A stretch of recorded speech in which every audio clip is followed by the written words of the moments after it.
Karen, Karen, you want to convert to slideshow? Yeah, I wanted to just say hi first and thank you for zooming in between Reverend Doc Richelle and Reverend Doc Lawrence. Thank you very much. And Lynn, thank you for being able to represent the Southern Chester County chat. And I think Cheryl Miles will be joining us. Teresa is running a little late from a graduation, so I told her we would cover for her. And Ajane should be here to talk about Coatesville too. So I will switch over to the slideshow, and if you have technical difficulties, just say so. Thank you very much. Sorry I'm late. So there we go. Does that work for you, Dr. Reverend Michelle? Thank you. Right, perfect. All right, do you want me to let everybody in, Karen? Yes, please.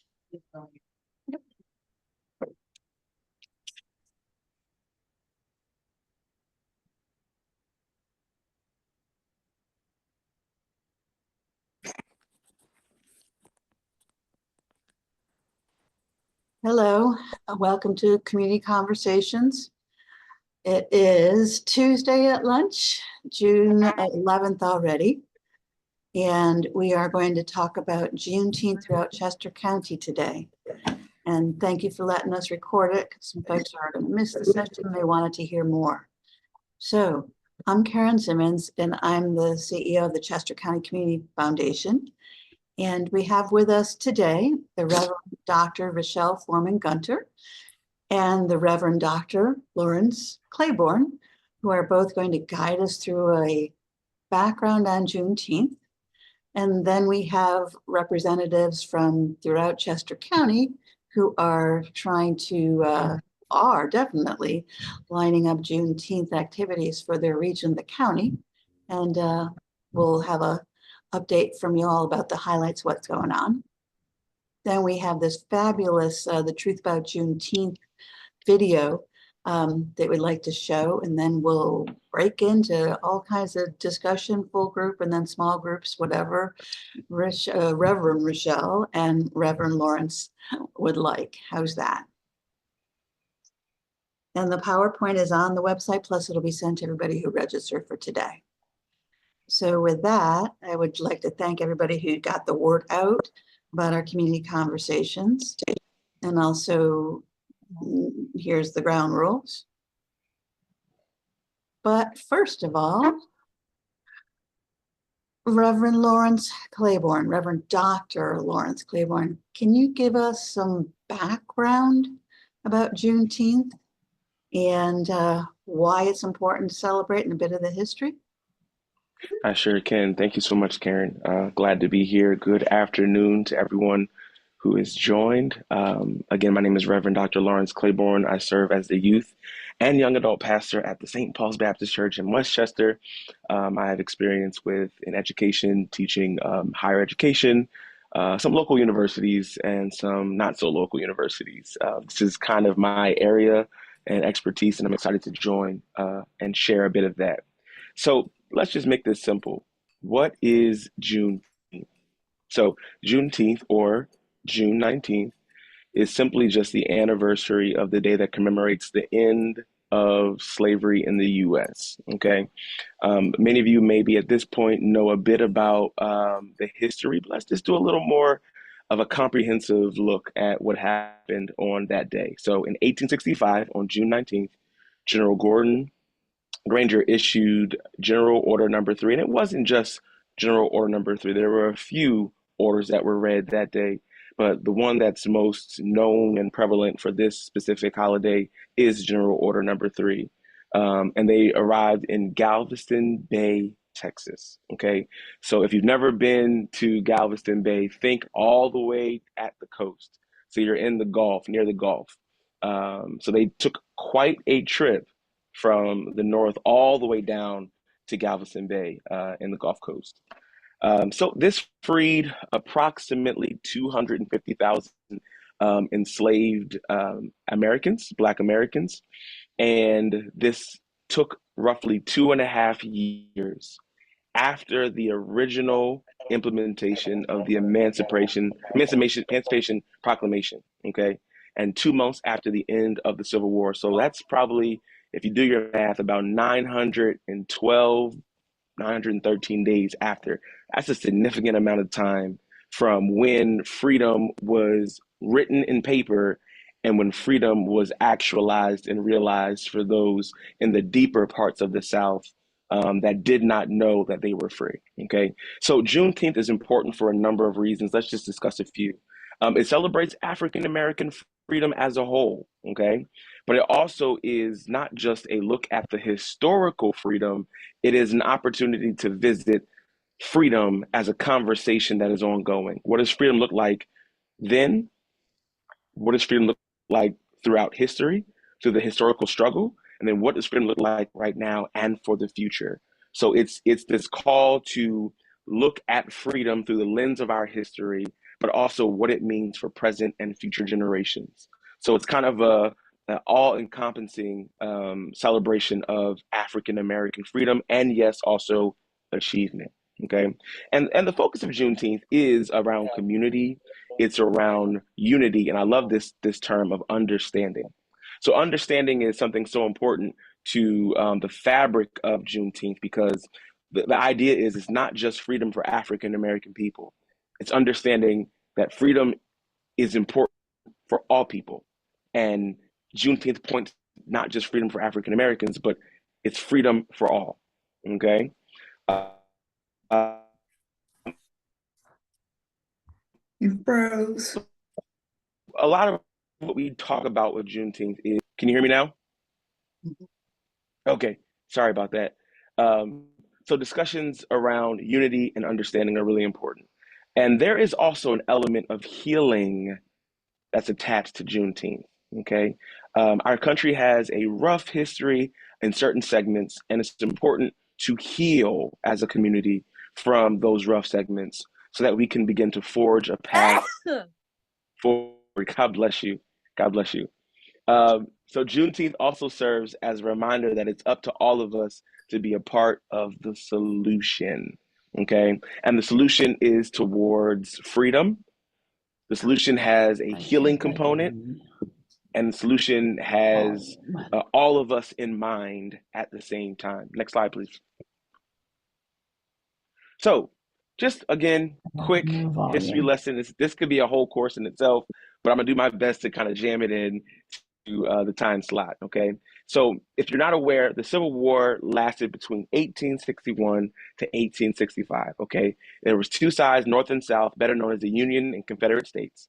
And the primary fight was over the long-standing, I'm going to use this very, very gently, disagreement over the institution of slavery. Okay. So slavery as an institution is not simply just the business or system of enslaving groups of people. Slavery became an economic engine. Okay.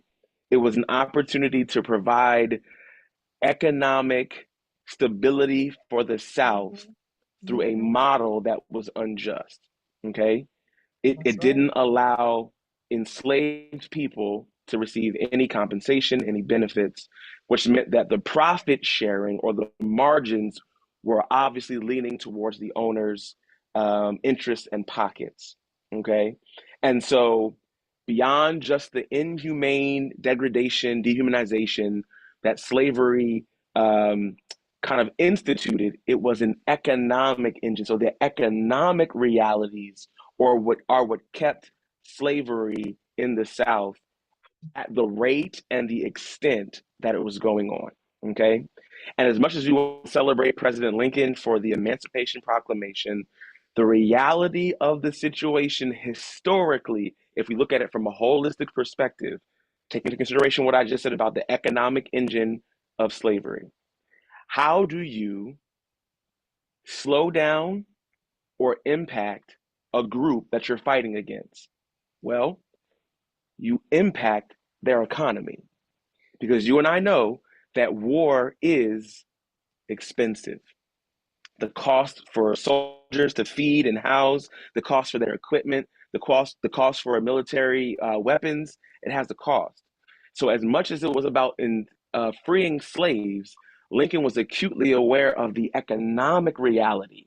So then by allowing slaves to be freed, it did in fact free slaves, but Lincoln was also aware of the economic impact it had on the Confederate States, because many of the soldiers were also landowners and slave owners. So it made a lot of them say, whoa, whoa, whoa, I have to go back to my land and to the business. So they lost out on soldiers, and also the economic reality of being able to feed and house and have weapons for these soldiers was also a reality. So it's both an economic move as much as it is a political or social move for change. Okay. And so when we think about this, we also have to recognize that this is the 13th Amendment, and there were quite a few loopholes in the language. We shifted from the focus on enslavement to criminalization. Okay. So there were certain loopholes that said, well, you can be free, but if you find yourself running into the law, you can push yourself back into an enslaved situation. So it kind of served as a temporary hold while they were transitioning and creating new realities from enslavement. And then at some point, creating codes known as Black codes or Jim and Jane Crow laws to now enforce more and more laws on newly freed Africans, okay, enslaved Africans. So when we think about it, put it in perspective. So now April 9th to 1865, there is a crippling of the economy of the South, and the North is now gaining control and power, and eventually General Robert E. Lee finally decides to surrender. Okay, while in the South, he surrenders. Okay, there were advancements, as we know, locally in the Battle of Brandywine. There was fights at Valley Forge, but he surrenders in the South. That's crucial because he surrendered in his own part of the country. Okay, so with that being said, a lot of enslaved people, all the way into the deep South. I mean, parts of Texas, as we mentioned, parts of Mississippi and Alabama and Louisiana had no idea. Enslaved people had no idea. Okay, so this is why this is such an important reality of that heroic, in a sense, decision to go down to Galveston Bay, Texas.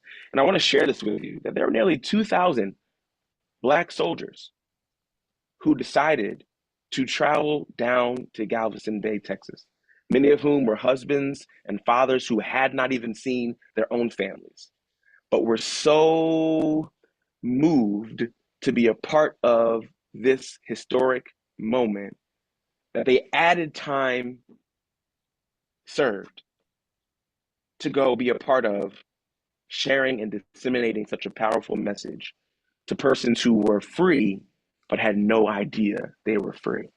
Okay. And so I think there's another slide. If not, I can let's see if there's another slide. Yes. So before we jump into the 1900s, an interesting fact is the soldiers arrived in Galveston Bay, Texas, obviously on June 19th, but they gathered all the enslaved from local plantations and met at the courthouse, okay, on Post Office Street, okay, and they read several orders, not just General Order Number 3, okay, but most of which were proclaiming freedom to enslaved people. Here's what I love as an anecdote in a story.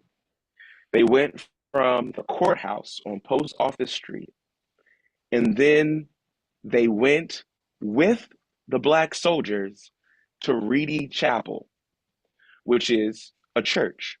Modern day is known as Reedy Chapel African Methodist Episcopal Church. And that is the first site of the Juneteenth celebration. They went from a courthouse to a church house, many of whom believed in the God that was going to liberate and free them. And they had the first Juneteenth in Reedy Chapel. Such a powerful image. Such a powerful image of how these soldiers forfeited seeing their families and went to go free other enslaved families. It points to the unity and community and the need for communities to be involved in the healing of all people. Next slide, please. as I come to my close, okay, there have been a number of wonderful experiences around reenactments, around celebrations of Juneteenth. Here are just a few historical pictures that you can see from Eastwoods Park in Austin, Texas. Okay, so the gift of Juneteenth is, and the gift of these moments is, we want to make sure we don't forget our history. And so you have the gift of even our community developing programming around Juneteenth. And I'll now hand it over to Reverend Dr. Richelle Foreman Gunter. Oh, one more slide. I'm sorry. So yes, Juneteenth became an official state holiday in Texas, okay, in 1980. It took a little bit longer for the rest of the country to kind of catch up to this. And it wasn't until June 17th, 2021, that President Biden signed the Juneteenth National Independence Day Act into law, establishing Juneteenth as a federal holiday. And there's a picture, and there's a woman named Opal Lee who walked from Texas to DC to make sure that this was going to happen. She did it for a number of years, and she's there. And I think they circled it. She's there on the left, present at the signing of this piece of legislation. I believe now I'll hand it over to Reverend Dr. Richelle Foreman Gunter.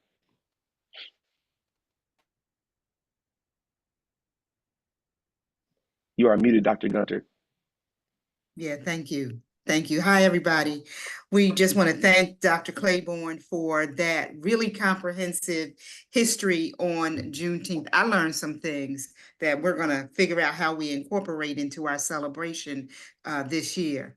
But as you can see, in the early years, a lot of the Juneteenth celebration was localized to the areas of the South and to Texas. And when you meet people from Texas, they tell you, we've been celebrating Juneteenth for forever. But in recent years, we have started to celebrate Juneteenth more broadly across the country. And it really is an opportunity not just to reflect on what happened on that day in 1865, but to celebrate African-American freedom, African-American achievement. As Dr. Claiborne has said, it's not just about us. It's about freedom for all. And so what you see in the pictures that I'm sharing here is that these are recent celebrations right here in Chester County. And so if you look, you might see some familiar faces in the group, but most recently, we have started to locally embrace the celebration and what it means, not only on that day, but what it means in community.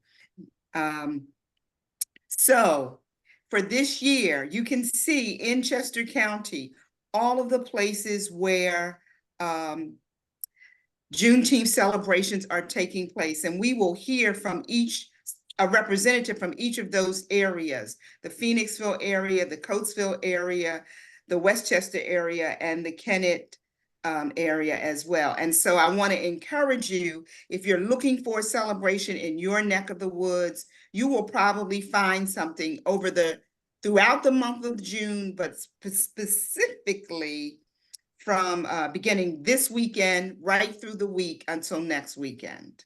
Next slide. Okay, so this is a much more specific breakdown, and what we'll do is we'll hear from each of the areas. I know that Thelma might not be here, Ms. Thornton might not be here, so Donna, I don't know if you want to start with, or I'm sorry, Ajane, with what's happening in Coatesville.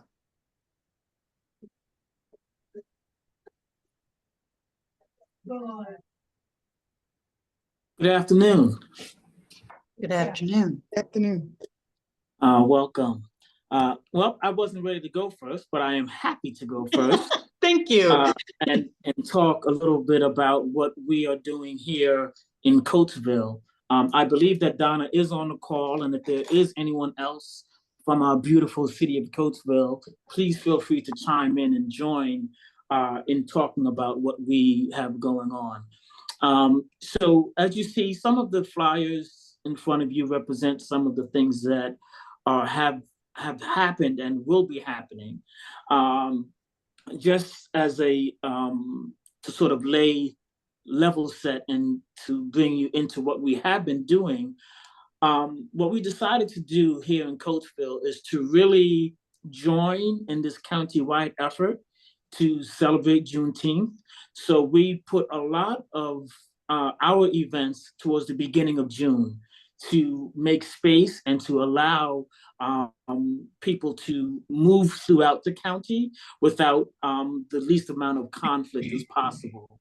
So really, we have already had 3 major programs just to sort of launch the month of June and the celebration of Juneteenth. And they all have been very successful. So starting with our 20, sorry, if you can please mute, because I do get easily distracted and my voice doesn't carry as well as it used to in my younger years. Our 20 Men project was, we partnered. So also I want to say that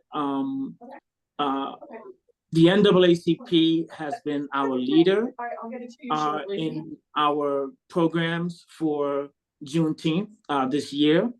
So we have partnered, the NAACP has partnered with many different organizations bringing Juneteenth and celebrating and highlighting Juneteenth. And also we decided to really celebrate Juneteenth throughout the city of Coatesville as well. So the East End, the West End, and downtown, because we know that we honor and we recognize how diverse our community is. And there are people that would that we will reach in the West End that we wouldn't reach in the East, but also the different types of events that you will see are also to reach our different constituents and to really highlight the different aspects of our community. All right, so I got that out of there. So the 20 Men Project, we partnered with Sandrine and the 20 Men Project to have a not only the panel discussion, but also the exhibit on the west end of Lincoln Highway. That was Tuesday, June 4th. We had a very good turnout, I would say. Donna, please correct me if I'm wrong, but we might have had close to 80 people. Yes, 77 to be exact. Thank you very much. We had What a 77 great people. group. A fantastic group, and we also had a lot of representatives from our elected officials as well. I don't have that list, but I know it was at least 8 individuals that were either our elected officials or from the offices of our elected officials as well. So this was an opportunity for us to not only see positive images of our Black men, but also to have a fruitful discussion about what does it mean to be a Black man and to be a Black father from these various and diverse perspectives. So that was 100% successful. Of course, we had some light refreshments. And for each of our event, we felt that it was important that we had opportunities for people to register for voting and also to learn about mental health within our community. And I think there was one other thing, Donna, that I'm missing, but there are aspects that— To join the NAACP. Of course. Of course, yeah. to register to be a member of NAACP. So that was our 20 Men Project. Very successful. It was in the evening on Tuesday. Our next program was Coatesville Got Talent. We partnered with Second Century Alliance. This was downtown Coatesville. This was during Coatesville's First Friday. So there was a lot of people. And of course, you know, I'm going to be frank here, Coatesville does have a reputation. So there's a lot of people who would not normally feel comfortable coming down Coatesville in the evening or on a regular basis.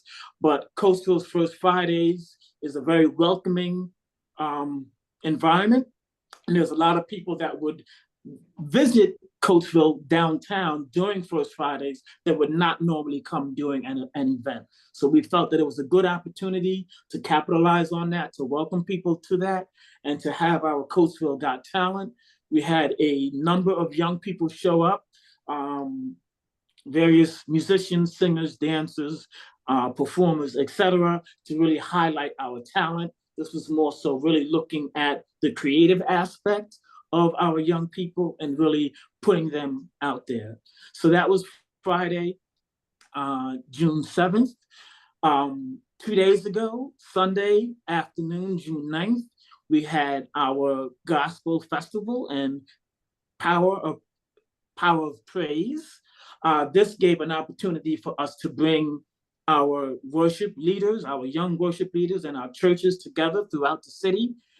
We had this at Hutchinson Memorial. So this was on our east end of Lincoln Highway. So just in these 3 events alone, we covered West End, downtown Central Coatesville, and also the east end of Lincoln Highway.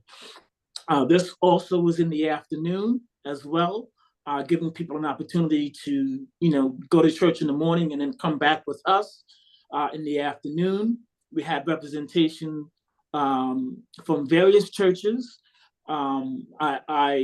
If you go on our website, probably later on this week, you will be able to see pictures and videos from all of these events. We did record each of these events because we felt that it was not only important for us to captivate this, but also to use it to really promote for next year and to let people know what they missed this opportunity. So you will see pictures, you will see videos. So that's what happened so far. Coming up, we still have a full month ahead. So for Saturday, June 15th, we have our father-son and father-daughter basketball tournament. This is also a partnership with Children of Men, with MCDC, with Dan Williams, also with the city of Coatesville Red Raiders, a lot of partnerships with this as well. And this, of course, focuses on the athletic aspect and the sports aspect, but also the intergenerational as well, giving an opportunity for parents and their children to come out. Then on June 18th, we have our Black Business Expo. This is being led by the Coatesville, our local YMCA, just to highlight Black businesses specifically. So it's an opportunity to not only find out about the local Black businesses, but also to patron and support our local Black businesses. And that'll be June 18th, Tuesday evening from 5 to 8 p.m. at our local Coatesville Y. Also, we have a very good relationship. So Coatesville, like I said, is very diverse, not only within our social and economic, but also within our religious sectors as well, which is why it was important for us to highlight various churches at our Gospel Fest. But we also have a very heavy Islamic population as well. So Saturday, June 22nd, will be a halal food fest right downtown at Gateway Park. This will be from 12 p.m. until 7 p.m. Saturday, June 22nd. So please come out and support and have some halal food. Entry is free, and this is supported by our local masjid. Last but not least, we have our bowling scholarship. This is June 22nd, Saturday, June 22nd from 6 to 8 p.m. at the Bowling Palace in Downingtown. This is in honor of our one of our dear members, Denny Johnson. We will be giving away a scholarship, and this is really to support and to fund our scholarships that we will be giving at our Freedom Fund Fest. This is also a collaboration with MCDC as well, that they are also giving away youth scholarships. So it's a fundraiser. We decided to really collaborate instead of competing really use each other's networks to really collaborate and to raise funds. So please forgive me for speaking so fast. I really wanted to get through a lot of this. But like I said, all of this information will be on the NAACP's website. It is also on the Chester County Community Foundation's website. What we were able to do at each of our events is really steer people to these websites so they can find out what's going on this month. And with that, I'm going to turn it back over to Dr. Foreman Gunter, unless anybody has any questions for me. Well, Jenny, I think that's amazing how you keep rolling along, because in the time since we talked just a couple of days ago, you've added 2 more events to the Juneteenth docket coming up. So you have been busy. So we'll update our stuff and we'll send it out to everybody we can to help on the social media part. And I think the things you also talked about with the videos and all is we'll forward it to anybody who signed up for our Juneteenth Zooms call, so you get that information as well. Is that all right? Yes. Thank you for Thank you everything you're doing. We will co-promote like crazy. So Reverend Richelle, I had to jump in there. I couldn't help myself. So Thanks, now, Jade. Okay, that's next we're great. going to Teresa. Teresa is has here. joined us. From Here. Graduation to Juneteenth, Teresa. Yes. Yes. Hello, everyone. Let me Hello. move things around here. Oh boy, I'm sorry I'm late, but as Karen was saying, I have to work at a part of that work, and this is graduation week, and we had several recordings going on. And why can't I move my? Of course, I'm having technical difficulties at the moment. You're looking fine with your avatar, with your purple hair, your thumbs up. You're welcome to keep like that. We're having tech difficulties at this end too. I think it's countywide. Would you give us just a 5-minute overview of Yes. what's going on for Juneteenth in the great place of Phoenixville and all the things you've been doing? I certainly can, and thank you to whoever created this graphic. I was just trying to do one real quickly. Don't do that. Yeah, no, we'll just go with what you know.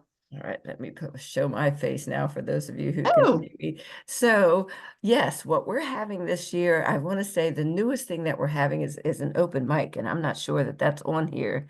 We don't have the detail. We Just don't. talk it through and we'll send it out to everybody. Okay, yes. So we're having an open mic night on the Tuesday right before Juneteenth. That's new for us because we haven't had one since we've been doing this, but it's open to anyone who's interested in being a part of it.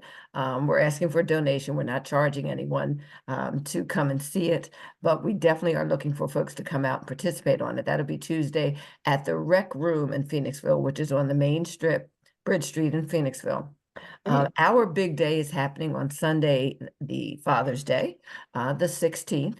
We're having all of our entertainment. We have the street closed down. We'll have our DJ. We'll have our drummers. We'll have a dance team actually from Coatesville. Thank you for sharing, Coatesville. They'll be performing. We have a few of the Chester County commissioners who said they're going to be coming by. I saw them last weekend and they kind of confirmed that. We are a committee of several organizations. The core organizations are Diversity in Action Phoenixville, Blacklight Projects, and Orion Communities. Additionally, this year, we are working with Trellis for Tomorrow, the Colonial Theater, and the other one just left my mind that quickly, which is terrible. Phoenixville Community Health. Thank you, Phoenixville Community Health Foundation. We all work together. We've been meeting ever since this time last year to come up with something, fun. So we have on Sunday, we'll have all of our historical reenactors. We have Iron Age Street Theater. We'll have a jazz band. What else we have? We have our drummers and our dancers. We also have storytelling by Oni Lasani. And she has her own podcast, I'm pretty sure that it is. Oh my. Yeah, where she does storytelling, and she's just absolutely fabulous. She was actually at to address the question, will Mayor Pete be dressed up? I don't know if he'll actually be dressed up, but that's a good point. I'm going to reach out to him and say that there was a special request for that. In addition to Oni being at our celebration on Sunday, she was just at the Phoenixville Library last night performing and did a wonderful job. She's a well-known storyteller. We have Melangini Magic, they'll be there, and Reeds and Company. We work similar to Coatesville in collaboration with businesses in the area and other organizations. So Reeds and Company will have storytelling for children and magic within there. Then within the Colonial Theater, we'll have our Randy Shine magician, great magician. Millicent Sparks will do our Harriet Tubman, and we'll have our hip hop demonstration. So we'll have things going on inside and out. Mayor Peter is going to do our welcome. I will certainly ask him to dress up because that's what he likes to do. And he likes to participate in those types of things. We also have a gentleman, the new executive director of Orion, who's going to be reading order number 3, General Granger's order. Oh, So he'll be taking care of that. And then all of it will be emceed by our fabulous DJ, the spin therapist. And he actually is a therapist. Actually is a certified therapist and provides music. We will have a special guest performance by one of our youth who won Blacklight Project's Young Voices contest. He'll be performing an original song during the day. And then, of course, we have lots of vendors that'll be participating in things. Some of the newer aspects that we're trying to just make it easier for our guests. We'll have a actual water station to provide free water so folks can come and get that as they come and go. Obviously, we'll have some food trucks there so people can get their barbecue and their fish. And we have a new food vendor this year called How We Roll, and they specialize in egg rolls. And like Philly cheesesteak egg rolls and things like that. So it's nice to have the variety. We're really excited about that. I think I've covered just about everything. you did an amazing job. Oh my gosh. For how many years Oh. now? What?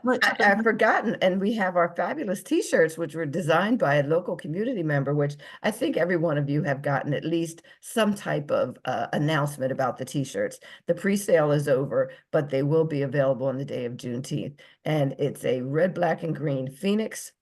For Phoenixville, Rising Phoenix, and then around it is 4 or 5 colorful circles just to show that everybody is welcome to this event. Just like what you see, the logo that you see next to Juneteenth, that was designed by one of our committee members, and we just love it. We've adopted it, and that's going to move forward with us. That's Phoenixville's symbol for Juneteenth. So has risen and it's all together. You do Yes. amazing work. It's just incredible that you've continued to be able to refine it every year and increase and be right out there on the main Bridge Street and the main drag and just keep rolling it. So That's right. That's right. This is something we absolutely believe in. You had asked how long has it been going on? It initially started back in early 2000 by one of our tributes, Pamela Dunn. right. It was an absolute passion of hers to get Juneteenth celebrated within Phoenixville, and she's the one who started it way back when. Oh my gosh. Thank you for being the inspiration. Most definitely. you. Keep it rolling. Thank you so much. So from the northern part of Chester County and Phoenixville, I think we'll head over to the southern part. And we have the Kennett and Lincoln areas for Juneteenth. And Cheryl Miles from Kennett Area Community Services on the Zoom, as well as Lynn Sinclair from the Kennett Heritage Center. Can you give us an overview of what's going on in southern Chester County for Juneteenth and how it's all coming together and what your hopes and dreams are? Then would you get started?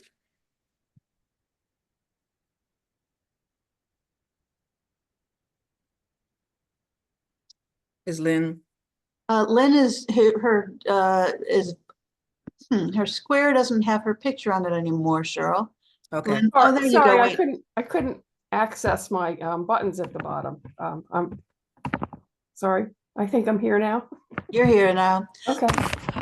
We kicked off last Saturday with Ken Johnston leading a lantern making workshop. It was well attended. About 30. We had about 30 participants, parents and children. Some teens came by themselves, and everybody had a great time painting beautiful lanterns. And Ken talked about his upcoming walk. Ken's actually walking from Houston to Galveston for Juneteenth to celebrate. We're Heritage Center is promoting, trying to help him along. with the finances of that. He has a GoFundMe page for collecting donations. This coming Saturday, the New Garden Memorial UAME Church is having a fish fry. June 16th, the Underground Railroad is offering an Underground Railroad tour, bus tour. I believe it's sold out already, but they might have a waiting list. On June 19th, the Anson Nixon Park in Kennett Square is their kickoff for their seasonal Wednesday night music with Darnell Miller and the Sold Airs, sorry. June 20th, the Bayard Rustin presented by the People's Light at the Kennett Flash. Well, I'm just reading down the list here. Frederick Douglass Jazz Works at Longwood Gardens.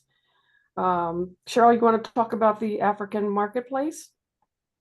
Yes, thank you. So we're having our first African Marketplace at the Creamery on June the 22nd from 12 p.m. to 6. It is free and open to the public.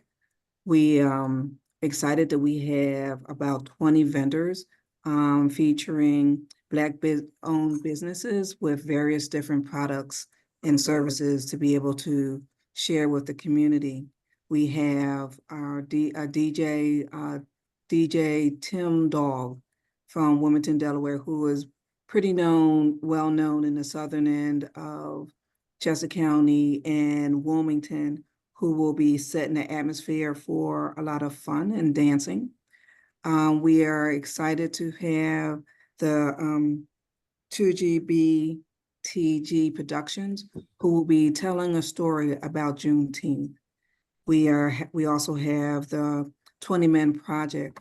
The exhibit will be available the whole time, but they will be presenting a panel discussion on living history about 5 o'clock that day.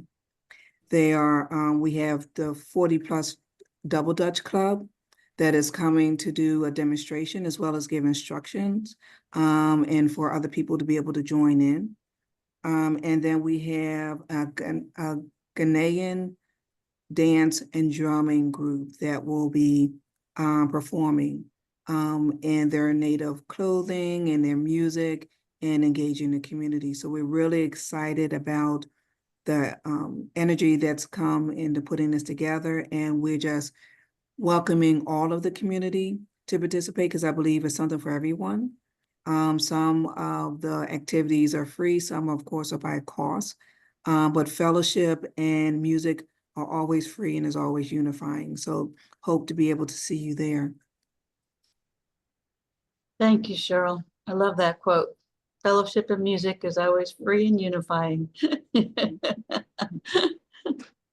Well, earlier in the day on the 22nd, the Kennett Heritage Center is offering a three-part historical presentation by the 54th Massachusetts Volunteer Infantry Regiment reenactors. They've been coming, I think, every year for at least the last 5 years, and every year they add something else and just refine their presentation. So this year we have them talking, well, they were going to put out their display of artifacts and ephemera, and always willing to interact with whatever questions people have. They're just, a wealth of information. And then one of their members is a retired emergency room doctor, and he's going to give a short presentation on Dr. Alexander Augusta, who was the first and maybe only Black surgeon in the Civil War, followed by the Massachusetts 54th giving readings of the Emancipation Proclamation, General Order Number 3, and the provisions of the 13th, 14th, and 15th Amendments. And then our keynote speaker, our featured speaker for the day is Brian Cheeseborough, who is a National Park Ranger, also a 54th Massachusetts member, and he'll give a talk on the formation of the first U.S. Colored Troop Infantry Division that was formed in Washington, and that's where he's a park ranger and gets to talk in his neighborhood about what happened there in history. And that's what we're doing at the library. It starts at 11 o'clock. It's free and open. For the speakers, we've set up an Eventbrite to keep track on seating. We would hope to fill the auditorium. That would be amazing. But we have tickets available, but they're free. But it's not necessary to sign up for any of it. I guess going on for the rest of the calendar, on the 23rd, Freedom Table at Lincoln University, a dinner which is offered. I don't know the details of it. And then on the 27th, the Kennett Underground Railroad Center is having an author talk. I believe that's at the library. Yes, that's at the library as well, with PJ Piccirillo, who has written, I think his most recent book is The Indigo Scarf. Excellent book. So just to go back for the Freedom Table at Lincoln University. Thank you, Cheryl. It is a combination of storytelling and food tasting. It is free. It's from 5 o'clock p.m. to 9 p.m. at Lincoln University. The storyteller is Deb Freeman. The two chefs that are featured will be Chris Scott and Lee Branch. Thank you for filling that in. It's just fabulous to see the array of events spread out over the month so that people can really make Juneteenth every day. And I love to see the individual events and people coordinating. So thank you, thank you, thank you. You're welcome. Reverend Dr. Richelle, should we go on to Westchester? I think we should go on to Westchester just before we show the video. So as you can see in Westchester, we have an array of activities that start on Friday, June 14th, including the Rustin Day of Film. That begins at 6 p.m. At the Chester County Historical Center. On Saturday, June 15th, the Westchester NAACP has their recognition, their Juneteenth flag recognition ceremony from 10 until 12. And on that day, at that ceremony, not only will we be talking about and dedicating the flag, but some of the important proclamations that really influence our thinking around freedom. So I encourage everybody to come out to that as well. Following that, at 1 o'clock at the Middleton Center, these both take place at the Middleton Center, there will be a Freedom Festival. On Wednesday, June 19th, our day will start at 12 o'clock with a reenactment of the Juneteenth pronouncement at the old courthouse. And so we encourage and invite, and we're excited to have everyone come and see and participate in that. And then following that pronouncement, we take a freedom walk to Bethel AME. Dr. Claiborne talked about the fact that after they got the news, they went to the church house. And so we're going to the church house. We're going to Bethel AME, 334 East Minor Street. It's a 15-minute walk from the old courthouse to Bethel. And there also will be one of the St. Paul's vans for people who can't make the walk to take you from the old courthouse to Bethel. Following that, later on in the afternoon is the Juneteenth meal. And we know that on that day, they celebrated by sharing a meal that wasn't usually available to them. And so it will be healthy. It will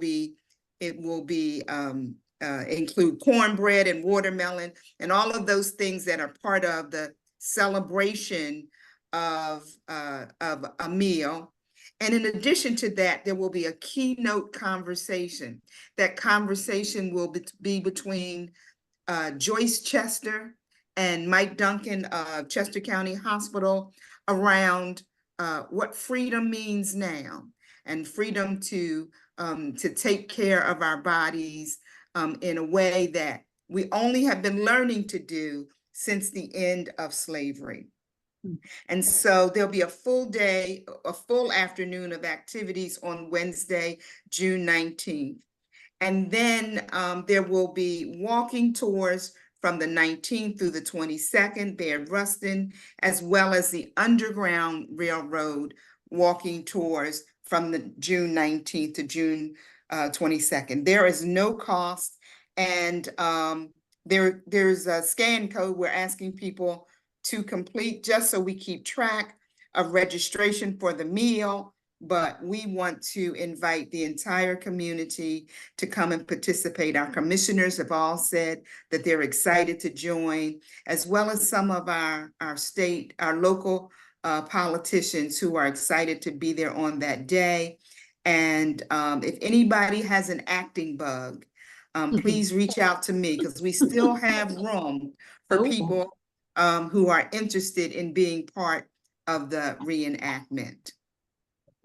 I just saw Steve Lyons shake his head, I think there, Dr. Richelle. Yeah, he's our director. And so he's anxious for us to get some more actors to help us. This is a great array, yes.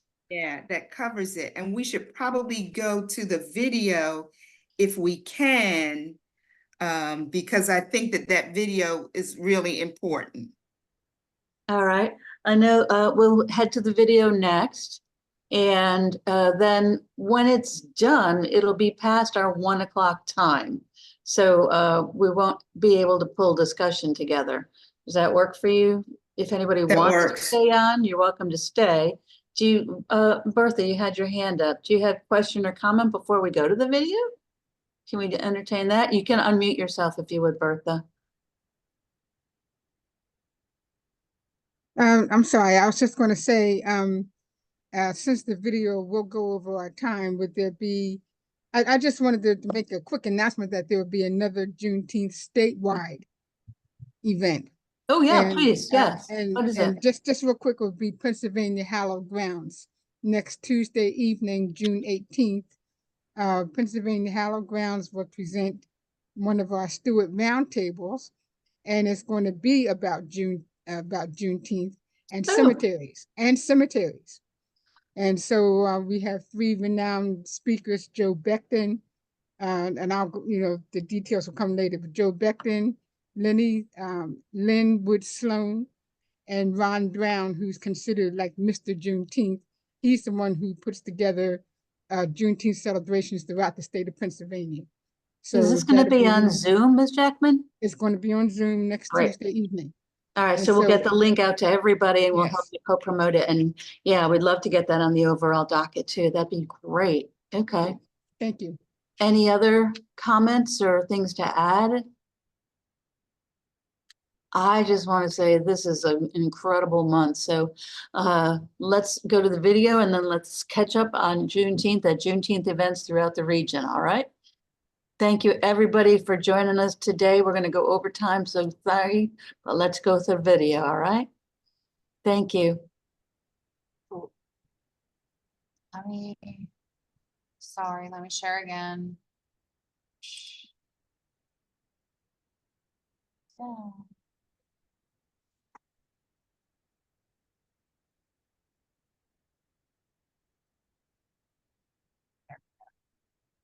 The word Juneteenth is a portmanteau, a word that blends the sounds and combines the meanings of 2 others. In this case, June and 19th. It is derived from a general order announcing the emancipation of slaves that was issued on June 19, 1865 by Union Army General Gordon Granger. The Civil War had ended just 2 months earlier, and the general order came 2.5 years after President Abraham Lincoln's original Emancipation Proclamation, which read, "All persons held as slaves within any state or designated part of a state shall be then, thenceforward, and forever free." Yet when General Granger and 1,800 troops of the 13th Army Corps arrived in Galveston, Texas on June 19, 1865, they realized blacks were still being held as slaves. Let's dive into that history.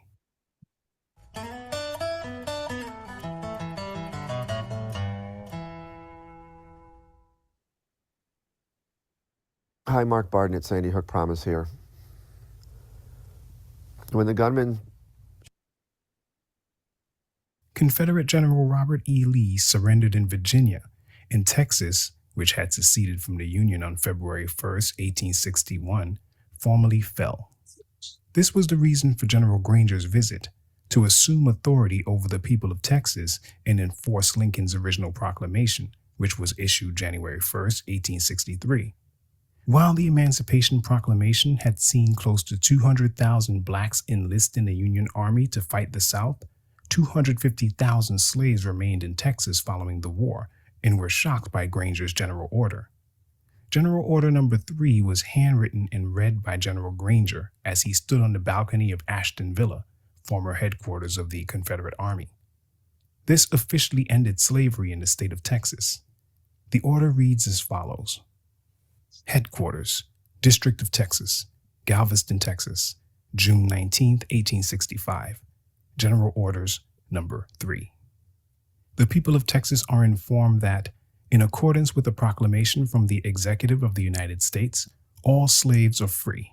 This involves an absolute equality of personal rights and rights of property between former masters and slaves, and the connection heretofore existing between them becomes that between employer and hired labor. The freedmen are advised to remain quietly at their present homes and work for wages. They are informed that they will not be allowed to collect at military posts and that they will not be supported in idleness, either there or elsewhere. By order of Major General Granger, F.W. Emory, Major Assistant Adjutant General. The proclamation from the Executive of the United States refers to Abraham Lincoln, who was dead, yet his order lived on. Texas was home to the last remaining legally enslaved blacks in the U.S. While a messenger had been sent to Texas to issue the order by announcing the emancipation of blacks, slave owners ignored the report and withheld the information from their slaves so that business could continue as usual with a free labor force. Since Texas remained a Confederate state until General Lee's surrender in April 1865, emancipation was not enforced. General Granger was given command of the District of Texas and dispatched to Galveston with Union troops for this reason. After General Granger read the order publicly from the balcony of Ashton Villa, he sent his men marching through Galveston to read the general order in various locations. These included their headquarters at the Osterman Building, the local courthouse, and the Negro Church on Broadway, now known as Reedy Chapel AME Church. All Texans were officially informed that, per Lincoln's original proclamation, all slaves were now free. The annual celebration of Juneteenth arose from this event. Officially called Emancipation Day, June 19th is also called Freedom Day and Juneteenth Independence Day in some circles. It would seem that the arrival of General Granger and his Union troops, coupled with their grand announcement, instantly led to 250,000 slaves experiencing freedom. But this couldn't be farther from the truth. Some chroniclers of Juneteenth's history would have us believe otherwise. One source, National Today, a site that keeps track of holidays and special moments on the cultural calendar, writes, Granger's arrival with the grand news stirred the air with jubilance and massive celebrations across the state. A former slave named Felix Haywood gave his recount of the first celebration in 1865. We was all walking on golden clouds. Everybody went wild. We was free. Just like that, we was free. Felix Haywood, an elderly blind ex-slave from San Antonio, Texas, may have spoken this account, but what happened immediately following the proclamation of the order in Galveston was quite different for many. The news spread quickly on the relatively small island city of Galveston, but the day of freedom did not come as expected. In the book Lone Star Pass, Memory and History in Texas, Elizabeth Hayes Turner, a professor of history at the University of North Texas, writes, the former Confederate mayor rounded up black runaways and held them for return to their owners. The Union Army's provost marshal went along with this action, but did so for the purpose of holding them as laborers for the military. Freedmen who entered the town after that found themselves pressed into military service. Although the announcement had come, for many, freedom still seemed elusive. Freedom did come to Galveston when Union troops occupied the island, but even with 1,800 troops, Granger's general order took some time to reach the ears of plantation owners and their 250,000 slaves across the vast stretches of Texas. Some government agents did not arrive at distant plantations for months, and after they did arrive, plantation owners decided when and how to relate the news to their slaves. Many waited till after the season's harvest to do so. Turning to Elizabeth Hayes Turner once more, concerning Texas slaves, she writes in Lone Star Pass, "When they did get the news and attempted to act on it by leaving, their immediate joy succumbed to despair as white vigilantes punished former slaves for preferring freedom to labor exploitation. Uncertainty mixed with high expectations for the future. The size of the state, the long distances between farms, the thin lines of Union protection, the remoteness from urban areas and from the heart of the defeated Confederacy conspired to bring emancipation more slowly into the interior of Texas. Historians estimate that 38,000 former soldiers from the Confederacy's Trans-Mississippi Department headed home following the war, but they ransacked and pillaged towns as they went. Soldiers from the Texas division of this Confederate department did no less. Arriving at the state's capital, Austin, battle-hardened ex-Confederate soldiers robbed the state treasury. Anarchy unfolded elsewhere in the state as well, and General Granger's 1,800 troops were not enough to maintain order in all of Texas, nor provide adequate protection to so many scattered former slaves. The Freedmen's Bureau sent reinforcements, Texas being the last state in the Union they assisted in this way, but its officers reached the state in early September 1865, nearly 3 months after June 19th. Freedom celebrations were seen here and there among slaves following the public reading of General Order No. 3, but the idealized notion of widespread jubilation experienced by slaves immediately thereafter is a fallacy. Collected in slave narratives, a folk history of slavery in the United States from interviews with former slaves, a former Rusk County slave from the era named Susan Merritt reported, "Lots of niggas was killed after freedom. They owners have 'em bushwhacked, shot down. You could see lots of niggas hanging to trees in Sabine Bottom right after freedom, 'cause they catch 'em swimming across Sabine River and shoot 'em. They sure gonna be lots of souls cry against them in judgment." None of this was cause for celebration, which is probably why you see black people staring stone-faced at the camera in early photos depicting observances of Juneteenth. Irrespective of that, resilient ex-slaves persevered in the face of seemingly insurmountable adversity and turned June 19th into an annual day of remembrance and eventually true celebration. The first official Juneteenth was observed 1 year after Union troops arrived in Galveston. June 19th, 1866 was a day that saw blacks holding prayer meetings and singing spirituals, many wearing brand new clothes as a mark of newfound freedom. In time, black people in other states followed suit, embracing Juneteenth as Texan ex-slaves migrated throughout the U.S., taking the celebration wherever they went. Unlike other proposed dates that have failed to hold in the minds and hearts of blacks, including Lincoln's January 1st, 1863 Emancipation Proclamation, June 19th endures. On the one hand, the January 1st date is overshadowed by New Year's Day, and on another, many were still slaves in states where Union forces had not arrived to liberate them. Though individual states did not officially embrace the celebration or acknowledge the day for over a century, that began to change when the state where Juneteenth was born, Texas, declared it an official paid state holiday in 1980. During the regular session of the 66th legislature, Texas House Bill 1016 passed, making June 19th Emancipation Day for blacks in Texas. Since then, Texans have celebrated Juneteenth with picnics, dancing, and parades. The federal government, almost all individual states, and even private corporations have embraced the date as well, which stands as the oldest known official celebration commemorating the end of chattel slavery in the United States. On Thursday, June 17, 2021, President Joe Biden signed a congressional bill making Juneteenth a federal holiday. The event marked the 156th anniversary of the first Juneteenth. The United States has not had a new federal holiday since Martin Luther King Jr. Day in 1983.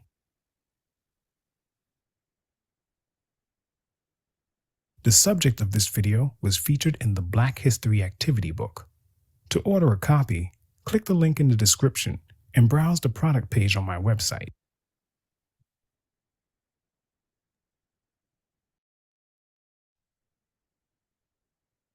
Thank you for sticking around for that video. So there's a lot to it, isn't there? And we have so much more work to do.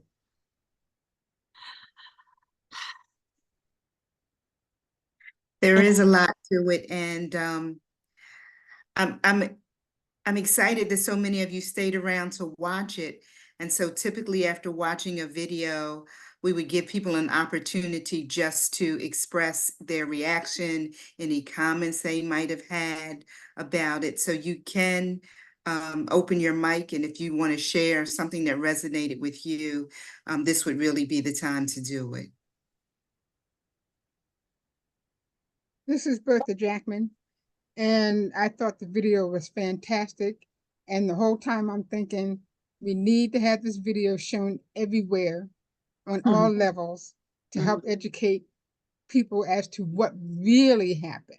Yeah. And so I won't reiterate what was said in the video, but it's just interesting to see the realization of the reality of what really happened. You know, it's going from this level of, it's not a myth, but it's going from this level to understanding the whole story, the full story. So Thank you very much.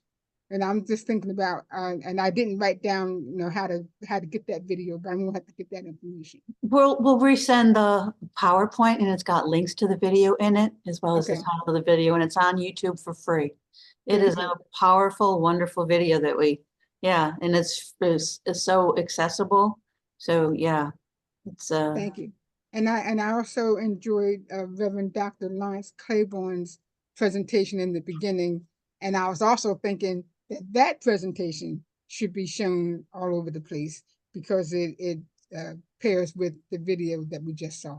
Thank you very much. Thank you. So, hi folks, my name is Cheryl Kuhn. I'm the CEO of the Southern Chester County Chamber of Commerce. And I can't thank you all enough for everything you're doing to bring this awareness around our county as it needs to be done. When I receive the links, I will share them with the other 7 chambers of commerce and ask if they will do the same as I, which is to share it out to our membership. We would typically have a board meeting on the 19th. So it's a very short meeting in the morning because it's hard for me to reschedule 18 people reasonably. So we changed the meeting time from 11:30 to 1:30 to 9 in the morning. And I'm sharing as much information as I can with the board about the opportunities across the county that are going on. I've already shared some of the things from the Kennett area, but I didn't realize we had Coatesville and Westchester and Phoenixville. So I'll share all that information with them as well. And I just want to thank you very much. I learned so much from that video alone, but also from Dr. Claiborne. It was, I came in a little bit late, but then listening to everyone else, I just want to thank you very much. Cheryl, we'll make sure you get the whole link, and we'll give you a couple PowerPoint pages, we'll custom for your board so that you can do the video and then just do slides and whatever, what's going on through the whole region. That would be terrific. Great. Thank you. Thank you. And anybody else? We'll send the slides out to PowerPoint to everybody, or the PDF, but Cheryl, we'll get PowerPoint slides for you, and if anybody else wants them, let us know. Other comments, ahas, other information? It's growing. This is Cookie. Hey, Cookie. Hi. Today's information is great. It was a wonderful presentation. I enjoyed the video. I enjoyed Dr. Claiborne. But most of us on this call, it's like you're preaching to the choir.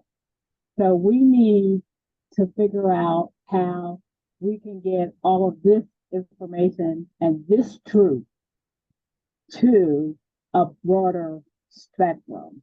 And hopefully I know we can't do it this year, but maybe somehow everybody can incorporate this history into what they're going to do next year. It's very important that we tell the story and we tell the truth and get it out to a broad mass of people. So I just want to thank everyone who participated today, and keep up the good work. Thank you. Thanks, Cookie. Well So, said. in listening to Renee, maybe following this year's celebration, a group that's interested could have another Zoom call to talk about how to broaden the awareness. There are probably several different ways that comes to everybody's mind, and it's challenging to focus on that now because you're in the middle of the celebration this year. But once it's over, and not long after it's over, while it's still fresh in our minds, I'd be happy to sit in on one of those calls and then notify the other chamber Oh. the decision. Sure, we're going to send you dates. On the second Friday, I think it is, of every month, we do Juneteenth planning calls. Oh. And so the second Friday of July, at lunchtime, we'll be doing a debriefing with all the Juneteenths after folks have a little breathing room. And I think it'd be great to invite all the Chamber of Commerce folks in to help see what you know from your backyard and also help spread the word. Yeah.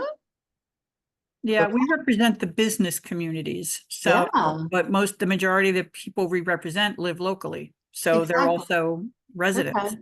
Great. I like that idea. Okay. We'll send you the link so y'all can zoom in. That'd be great. Thank you. Thank you. And I'll also quickly share that Erica Carosello, who's on this call with me, works with me. She's with the Southern Chester County Chamber. And as soon as that board meeting is over, we're putting on our sneakers and we're going out into the community and see where we can have some fun for the day. So we're looking forward to maybe meeting some of you out there. We're excited to do it. It's our first time, so we're excited to do it. Come on down. We'll give you the tour. Great. Thank you. Thank you.